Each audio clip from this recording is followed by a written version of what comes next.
Welcome to Hussaini Public High School. Today we are going to discuss a topic matter of a class 6th unit 1 syllabus. तो इसमें matter पढ़ने से पहले हमें पता होना चाहिए मास क्या होता है। तो मास जो होता है it is the amount of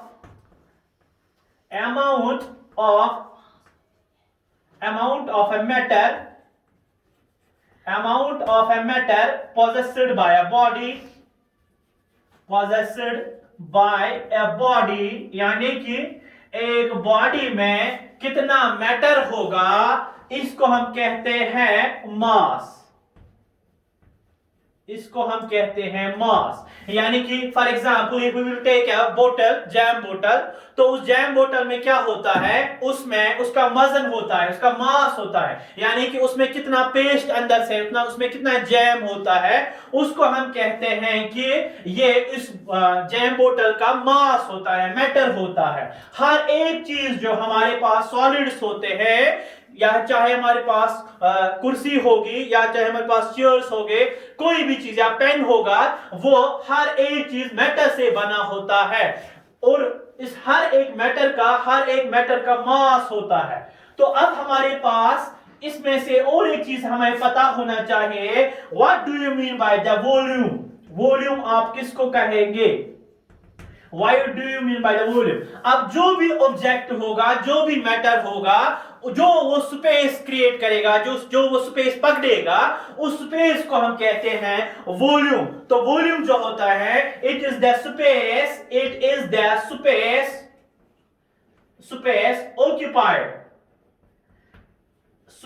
occupied by a matter। जो भी मैटर होगा वो स्पेस ऑक्यूपाई करता है, जो वो स्पेस पकड़ता है उसी को हम वॉल्यूम कहते हैं। तो हमारे पास जो if we will take an example that, अगर हम एक फुटबॉल लेंगे, फुटबॉल का वॉल्यूम जो होता है it has more volume than that of a ball, simple ball. जो हमारे पास बॉल होती है, एक तो फुटबॉल होगा, एक छोटी सी गेम है जिसको हम क्रिकेट खेलते हैं, तो बॉल का वॉल्यूम जो होता है इसका लेस वॉल्यूम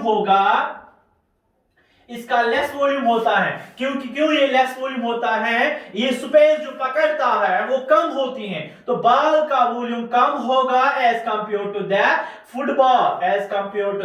फुटबॉल। अब हमारे पास जो ये मैटर होता है, matter is made up of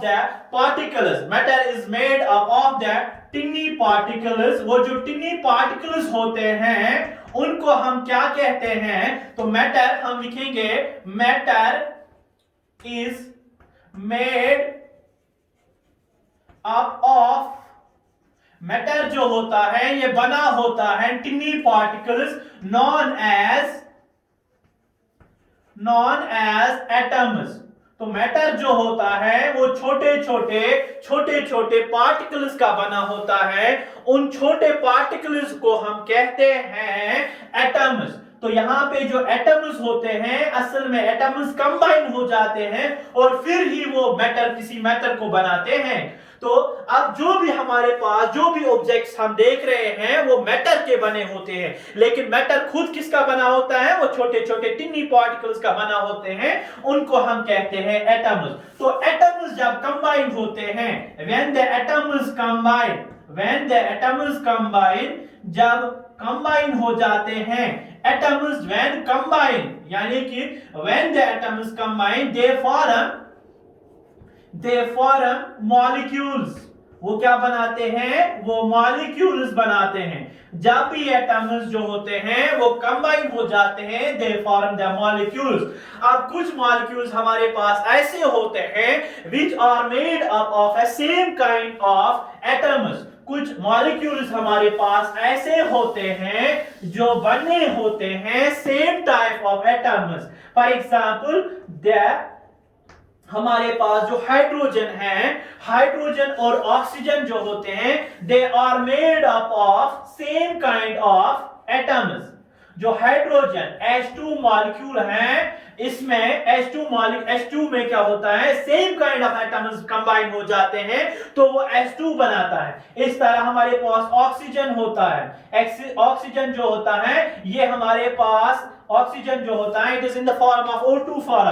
तो इसमें क्या होते हैं, इसमें दो ऑक्सीजन मिल जाते हैं तो ये मॉलिक्यूल बनाते हैं, ऑक्सीजन मॉलिक्यूल। तो हाइड्रोजन क्या बनाता है, हाइड्रोजन मॉलिक्यूल, हाइड्रोजन एटम्स बनाते हैं हाइड्रोजन मॉलिक्यूल। तो व्हेन द एटम्स कंबाइन, जब भी एटम्स कंबाइन हो जाते हैं वो बनाते हैं मॉलिक्यूल। तो मॉलिक्यूल जो होते हैं if they are from the same kind of the atoms, अगर कोई कभी कभार वो सेम काइंड ऑफ एटम्स से बनते हैं या फ्रॉम द डिफरेंट एटम्स, जैसे कि हमारे पास सेम काइंड ऑफ एटम्स किसमें है, हाइड्रोजन में है, और सेम काइंड ऑफ एटम्स किसमें है, ऑक्सीजन में है। इसी तरह हमारे पास सेम काइंड ऑफ एटम्स किसमें होते हैं, डिफरेंट काइंड्स ऑफ एटम्स किसमें होते हैं। If we will take an example of the hydrogen water, then here this is the H2O। H2O को हम क्या कहते हैं, इसको हम कहते हैं वाटर।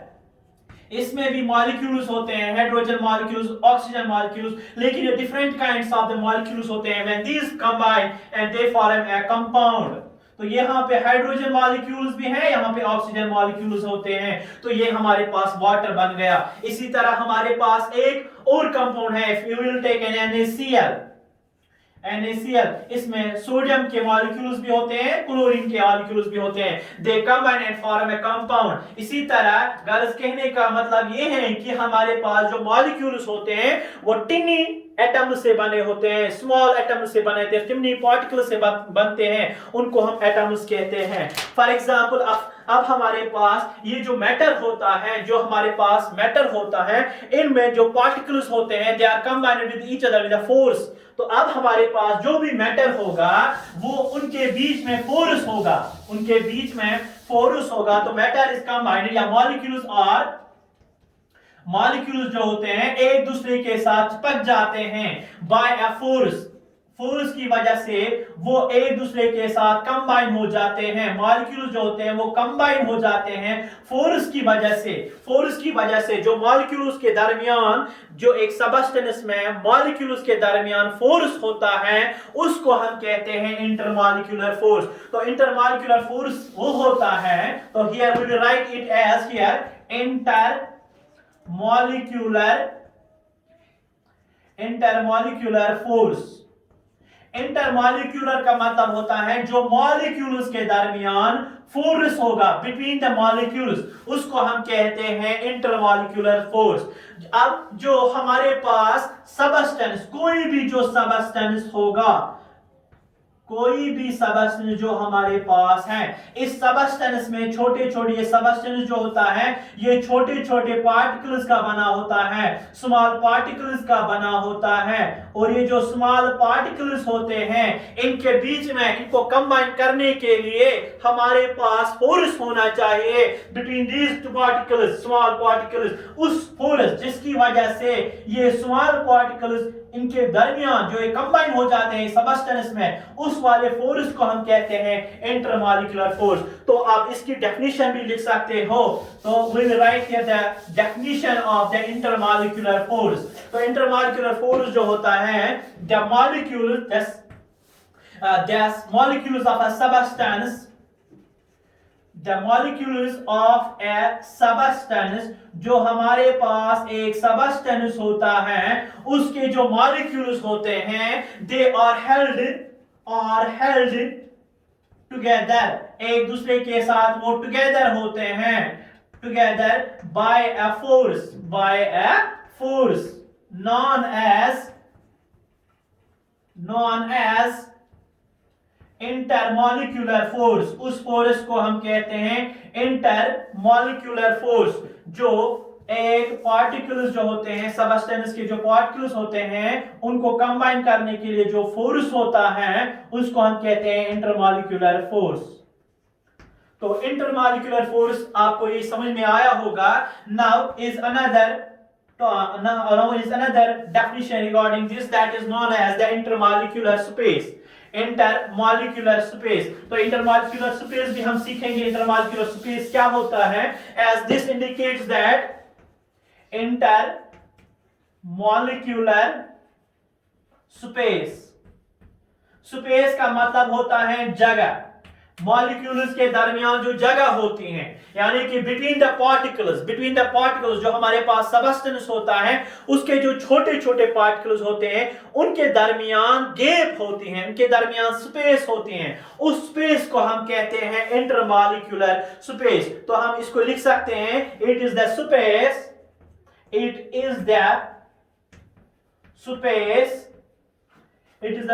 between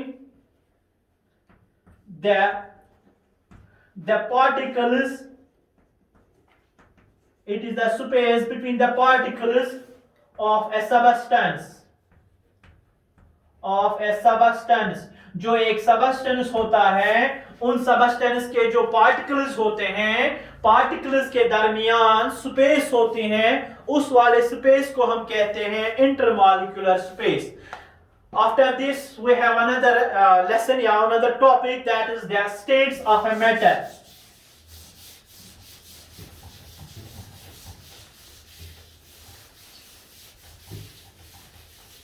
तो हम यहां पे पढ़ने जा रहे हैं स्टेट्स ऑफ मैटर। जो अब हमने सीखा कि मैटर क्या होता है, अब उसके स्टेट्स होते हैं, यानी कि जो हमारे पास मैटर होता है, मैटर जो एटम्स के बने होते हैं, उस मैटर के स्टेट्स होते हैं। हमारे पास 3 स्टेट्स हैं हमारे सिलेबस में, that is that one is the solid is one state of matter, यानी कि मैटर जो होता है वो एग्जिस्ट होता है, एक फॉर्म उसकी होती है, that is the solid, another is the liquid, and third one is the gas. Now we have to define all these 3 types of the matter, that is one is the solid, another is liquid and another is the gas। तो हमारे पास solids जो होते हैं दे solids, liquids और gas जो होते हैं उनमें क्या फर्क होती है। हाँ, हम पढ़ रहे थे स्टेट्स ऑफ मैटर। मैटर जो होता है ये एग्जिस्ट होता है सॉलिड में भी, लिक्विड में भी और गैस में भी। अब हमें इनको अलग अलग से डिफाइन करना है। What do you mean by the solid, what do you mean by liquid and what do you mean by the gas. जो सॉलिड्स होते हैं वो रिजिड होते हैं, यानी कि वो हार्ड होते हैं, और दूसरी डेफिनेशन ये सॉलिड्स की भी है कि दे आर इनकम्प्रेसिबल, उनको हम कंप्रेस नहीं कर सकते हैं, उनकी डेफिनेट शेप होती है। तो अब हमारे पास ये डेफिनेट शेप का मतलब ये है कि उनकी जो शेप होती है उसको हम चेंज नहीं कर सकते हैं, और उनका जो वॉल्यूम होता है वो वॉल्यूम भी क्या होता है, वो सेम होता है, वो सेम रहता है, यानी कि कांस्टेंट रहता है। हमारे पास अब जो लिक्विड्स होते हैं, लिक्विड्स आर द इनकम और आल्सो द कंप्रेसेबल, इनको हम कंप्रेस कर सकते हैं। और लिक्विड्स जो होते हैं दे फ्लो, वो फ्लो हो जाते हैं। दे do not have a definite shape, उनके पास डेफिनेट शेप नहीं होती हैं। तो लिक्विड्स के पास जब डेफिनेट शेप नहीं होगी, they take the shape of the container, वो कंटेनर की शक्ल को इख्तियार करते हैं जिसमें हम उनको रखते हैं। चाहे अगर हमारे पास गिलास है, जब हम उसमें पानी डालते हैं तो पानी जो होता है वो गिलास की शक्ल ले जाता है जिसमें हम उसको रखते हैं। तो हमारे पास जो लिक्विड्स होते हैं वो कंप्रेसिबल होते हैं और वो फ्लो हो जाते हैं। ये क्यों फ्लो हो जाते हैं? क्योंकि हमारे पास जो लिक्विड्स होते हैं उनमें जो इंटरमॉलिक्यूलर फोर्स होता है, इंटरमॉलिक्यूलर फोर्स जो लिक्विड में होता है वो लेस होता है, because the particles are away from each other, इनमें थोड़ा स्पेस होती है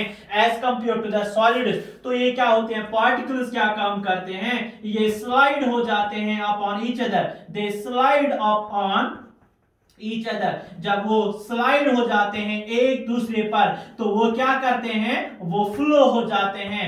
तो गर्ज कहने का मतलब ये है कि जो लिक्विड्स होते हैं वो फ्लो हो जाते हैं और उनकी डेफिनेट शेप नहीं होती है। They take the shape of the container, जिसमें हम उनको रखते हैं उसी की शेप को इख्तियार करते हैं। तो अब हमारे पास और इनका वॉल्यूम जो होता है, वॉल्यूम वो भी इनका अगर हमको कंप्रेस करते हैं तो वो उनका वॉल्यूम कम हो सकता है, क्योंकि वहां पे जो इंटरमॉलिक्यूलर स्पेस होती है लिक्विड्स में, इंटरमॉलिक्यूलर स्पेस जो होती हैं, on compressing this intermolecular space will become a less, जब वो कम हो जाएगी तो वो उनका वॉल्यूम जो हो कम हो सकता है। तो इसमें पार्टिकल्स जो होते हैं बहुत ही क्लोज हो जाते हैं in case of the solids. Particles are very close to each other, close to each other. इसमें पार्टिकल्स जो होते हैं बहुत ही नजदीक हो जाते हैं। इसमें पार्टिकल्स जो लिक्विड होता है इसमें पार्टिकल्स दूर दूर होते हैं। Now is the turn off the gas, जो हमारे पास इसको हम कंप्रेस कर सकते हैं। कंप्रेसिबल गैस जो होता है कंप्रेसिबल होता है, और इसमें क्या जो पार्टिकल्स होते हैं वो एक दूसरे से बहुत दूर होते हैं। Particles are away from each other, वो बहुत दूर होते हैं फ्रॉम ईच अदर। जो पार्टिकल्स होते हैं गैस में वो एक दूसरे से बहुत दूर होते हैं, और इन पार्टिकल्स को हम कंप्रेस भी कर सकते हैं। They also takes that they do not have a fixed volume, they उनको फिक्स्ड वॉल्यूम नहीं होता है। They do not have no fixed volume, इनका जो वॉल्यूम होता है गैस का वो फिक्स नहीं होता है।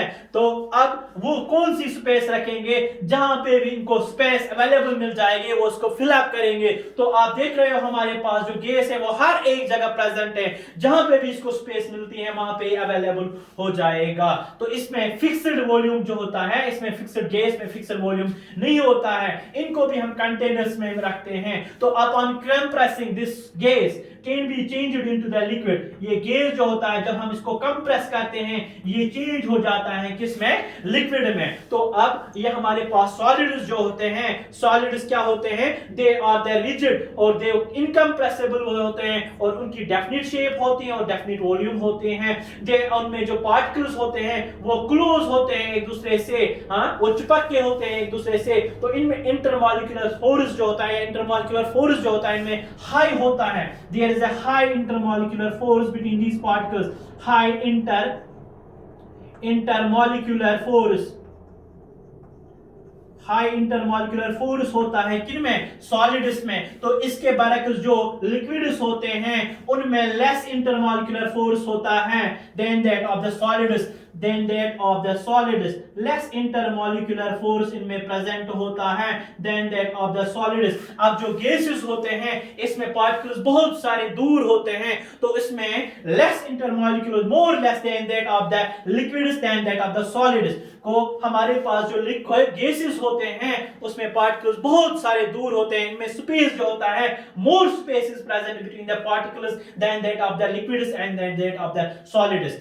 This was regarding the solid states of the matter, solid, liquid and gas. Now is the another topic, that is the change in the state of the matter. Change in the state of the matter, यानी कि जो matter होता है इसका state जो होता है वो हम change कर सकते हैं एक state से दूसरी state में। For example, if we have a liquid, we can change it into the gas, या हमारे पास gas होगा वो फिर change हो जाता है solid में, या अगर हमारे पास लिक्विड स्टेट है हम इसको चेंज कर सकते हैं गैस में। तो यहां पे हमारे पास change in the state of matter, change in the state of matter, state of matter. तो आपने सुना होगा बॉइलिंग पॉइंट क्या होता है, फ्रीजिंग पॉइंट क्या होता है, मेल्टिंग पॉइंट क्या होता है, वो चीजें हम इसमें सीखेंगे। तो फर्स्ट वन जो आपके सिलेबस में पहला टॉपिक है that is known as the inter conversion of the state. तो इंटर कन्वर्जन का मतलब क्या होता है, इंटर कन्वर्जन, इंटर कन्वर्जन का मतलब होता है एक चीज को हम दूसरे में चेंज कर सकते हैं, एक चीज को हम वन फॉर्म से दूसरे फॉर्म में ला सकते हैं, that is known as the inter conversion. अब हम इंटर कन्वर्जन कब कर सकते हैं, जब हम किसी चीज को या किसी ऑब्जेक्ट को क्या करेंगे, या अगर हम इसको हीट अप करेंगे, when we heat up and और कूल अप, जब हम किसी ऑब्जेक्ट को हीट अप करेंगे या कूल करेंगे तो वहां पे क्या हो जाता है, ऑब्जेक्ट चेंज हो जाता है from one state to the other state. तो ऑब्जेक्ट जो होता है वो एक स्टेट से यानी कि एक फॉर्म से चेंज हो जाता है अदर फॉर्म में। Suppose we are taking air या वाटर, अगर हम एक वाटर लेंगे, वाटर का जो स्टेट है it is a liquid state, तो upon heating, if we will take this water in a glass, then yeah, in a container, if we will provide it a heat, तो यहाँ से हम इसको heat provide करेंगे. If we will provide it a heat, तो what will happen here, that ये जो liquid है upon boiling, this will upon heating, this liquid will be changed into the gases. तो यहाँ पे गैस formation हो जाएगा. तो इसको हम कहते हैं interconversion. When one state of a matter changes into another state of a matter, then we call it as interconversion. Interconversion तभी हो जाता है जब हम किसी चीज को heat up करते हैं या हम इसको cool up करेंगे. तो here is that first one topic is in our syllabus is that is the solid liquid interconversion. यानी कि सॉलिड को हमें लिक्विड में इंटर कन्वर्ट करना है, सॉलिड को हमें चेंज करना है लिक्विड में. तो जब हम सॉलिड को लिक्विड में चेंज करते हैं, जब भी हमारे पास कोई सॉलिड होगा, अगर हमें उसको लिक्विड में चेंज करना होगा, then we have to provide it a heat, we have to provide it a heat. तो अब हम हीट इसको प्रोवाइड करेंगे. फॉर एग्जांपल हम लिखेंगे यहाँ पे व्हेन द सॉलिड, अगर हमारे पास कोई सॉलिड होगा, when the solid is heated at a particular temperature, जब हम सॉलिड को हीट करेंगे at a particular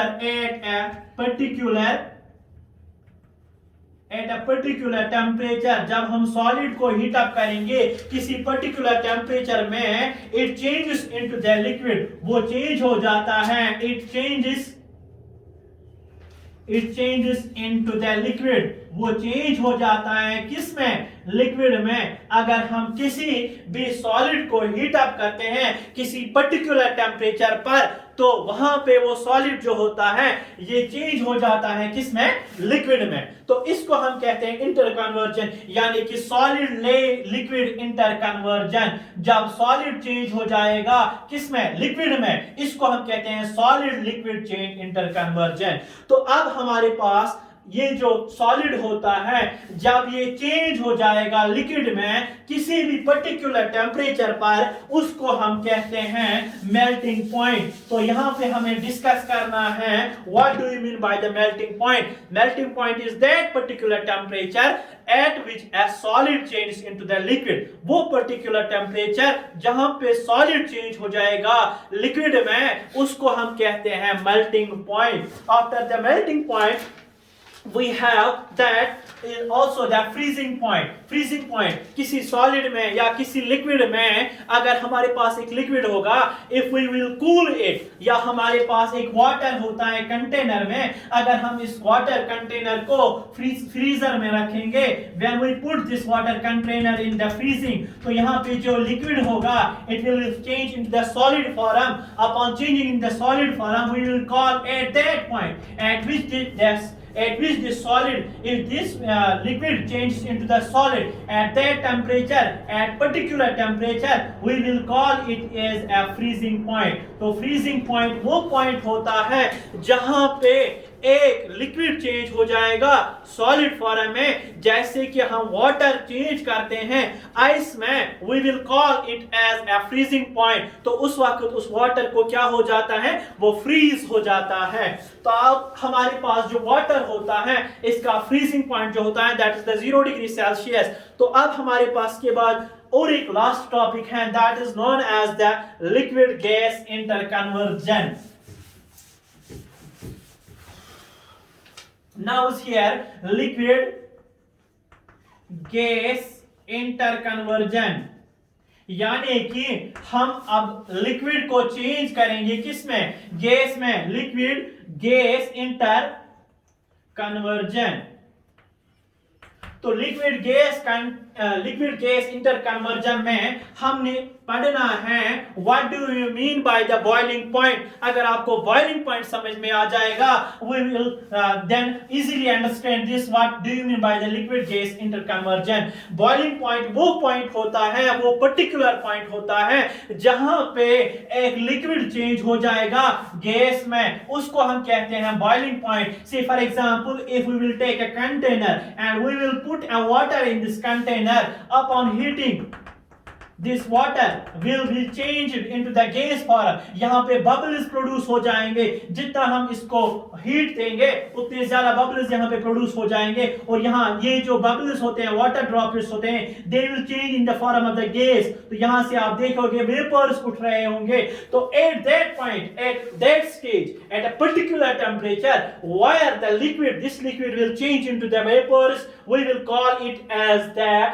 boiling point. तो बॉइलिंग पॉइंट से अब हमें यह पता चलेगा कि लिक्विड गैस इंटरकन्वर्जन क्या होता है, कि जब लिक्विड एक चेंज हो जाएगा गैस में, उसको हम कहते हैं, इसको हम कहते हैं लिक्विड गैस इंटरकन्वर्जन। तो लिक्विड गैस इंटरकन्वर्जन जो होता है, इसके बाद हमारे पास एक और point has that is known as the solid vapor interconversion। solid vapor interconversion जो होता है, इसमें हम क्या solids जो होते हैं ये चेंज हो जाते हैं। This is an interesting topic that solids जो होते हैं वो वेपर में चेंज हो जाते हैं, कुछ सॉलिड्स जो होते हैं वो वेपर में चेंज हो जाते हैं अप ऑन हीटिंग। आपने देखा होगा जो हमारे पास फिनोल्फ्थलीन बॉल्स होते हैं, व्हेन दे हीट अप, जो फिनोल्फ्थलीन होता है, फिनोल्फ्थलीन बॉल्स,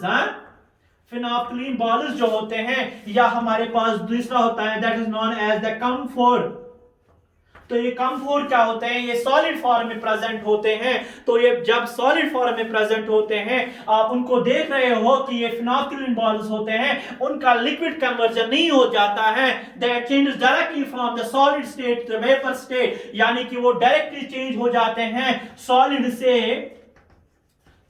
से डायरेक्टली वो चेंज हो जाते हैं किसमें, गैस में। यहां पे हमारे पास जो लिक्विड होता है, liquid formation, without the formation of the liquid they change, these solids change directly into the gas without the formation of the liquid state. तो यहां पे हमारे पास ये जो स्टेट होता है, when the solid change into the vapour या when the solid will change into the gas, इस प्रोसेस को हम कहते हैं सब्लिमेशन।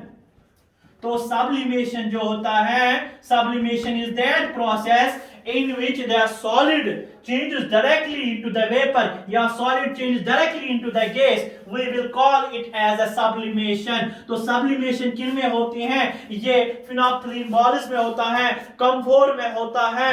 तो ये क्या हो जाते हैं, ये सब्लिमाइज होते हैं, यानी कि ये सॉलिड से चेंज हो जाते हैं वेपर स्टेट में या गैसेस स्टेट में एट द रूम टेम्परेचर। जब भी वो रूम टेम्परेचर पे आ जाते हैं, at the room temperature these phenolphthalein balls or the comfort balls, they will change into the vapor state or a gaseous state। That is all for have a nice day।